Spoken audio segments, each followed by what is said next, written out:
భారతదేశంలో ఉన్న ముస్లిం క్రిస్టియన్స్ అందరికీ నా నమస్కారాలు. నేను ఒక విషయం చెప్పాలనుకుంటున్నాను. ఏంటంటే, మనది భారతదేశం. మనం ఇక్కడే పుట్టాం, ఇక్కడే పెరుగుతున్నాం, ఇక్కడే చనిపోతాం. మనం ఇంకొకరి దేశం గురించి ఆలోచించాల్సిన పని లేదు.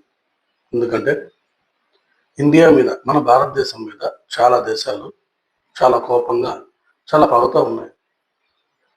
వాళ్ళు డైరెక్ట్గా భారతదేశాన్ని ఏమీ చేయలేరు, అంటే డైరెక్ట్గా ఒక యుద్ధం పరంగా.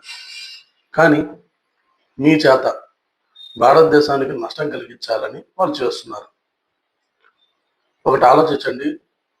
మీరు, మీ తండ్రి, మీ తాత, మీ ముత్తాత, మీ కుటుంబం, మీ ఫ్యామిలీ, మీ తరతరాలన్నీ కూడా ఈ భూమి మీదే పుట్టాయి, ఈ భూమి మీదే పెరిగాయి, ఈ మట్టిలోనే కలిసిపోయాయి. వాళ్ళందరూ ఈ మట్టిలోనే కలిసిపోయారు. రేపు మీరు, మీ పిల్లలు, వాళ్ళ కుటుంబం, మీ తరతరాలు అనేది కూడా ఈ మట్టిలోనే పెరగాలి, ఈ మట్టిలోనే పెరుగుతారు. మిమ్మల్ని కువైట్కో, పాకిస్తాన్కో తీసుకుని పారు.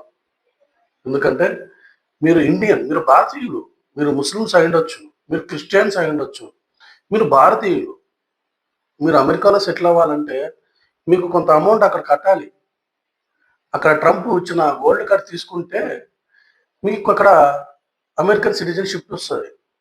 $1,00,000 $1,00,000 మీరు అక్కడ కడితే మీకు గోల్డ్ కార్డ్ అనేది మీకు ఇస్తారు, ట్రంప్ గోల్డ్ కార్డ్ అనేది. ఆ గోల్డ్ కార్డ్ తోటి మీరు అక్కడ ఉంటారు. దాన్ని మీరు క్రిస్టియన్ అవ్వాల్సిన పని లేదు, మీరు ముస్లిం అవ్వాల్సిన పని లేదు, హిందూ అవ్వాల్సిన. వాళ్ళకి కావాల్సిన, ఆ దేశానికి కావాల్సిన డబ్బు. మీరు డబ్బులు ఇస్తే వాళ్ళు అక్కడ చేర్చుకుంటారు, అమెరికన్ సిటిజన్ ఇచ్చేస్తారు. దుబాయ్ ఉంది, దుబాయ్లో కూడా కేవలం సరిపోదు కాదు, మీరు ముస్లిమ్స్ అని రాలేరు అక్కడికి, తెలుసా? భారతదేశంలో ఉన్న అందరినీ భారతీయులే అంటారు, ఇండియన్స్ అంటారు. ఇక్కడ వాళ్ళు ముస్లిమ్స్ ఇండియన్ ముస్లిం అంటారు, ఇండియన్ ముస్లిం అంటారు. కానీ వాళ్ళందరూ ముస్లిమ్స్ కేటగిరీలో వాళ్ళు తీసుకోరు. వాళ్ళు చెప్పారు కదా చాలాసార్లు, వాళ్ళంతా కన్వర్టెడ్ పీపుల్ అండి, వాళ్ళు మేము ఒకటి కాదని. మీరు చూసుకోండి ఒకసారి కావాలంటే. మన దేశం పచ్చగా ఉండాలంటే మీరందరూ కలిసి ఉండాలి. మీరందరూ మనతో అందరం కలిసి ఉంటే ఈ దేశం బాగుపడుతుంది. ఈ దేశంలో గొడవలు, మత ఘర్షణలు లేకుండా ఉంటుంది. పోనీ మత ఘర్షణ వల్ల ఏమైనా జరుగుతుందా? పాకిస్తాన్లో ఏమైనా జరిగిందా? బంగ్లాదేశ్లో ఏమైనా జరిగిందా? గొడవలే జరిగింది, ప్రాణ నష్టమే జరిగింది. అంతేగాని ఇంకేం జరగవు. బాగుపడాలంటూ మనిషి బాగుపడడం కోసం మతం, కులం, దేవుడు, అలా మనిషి బాగుపడలేనప్పుడు ఈ కులం, మతం అనేది కూడా ఉత్త చెత్త.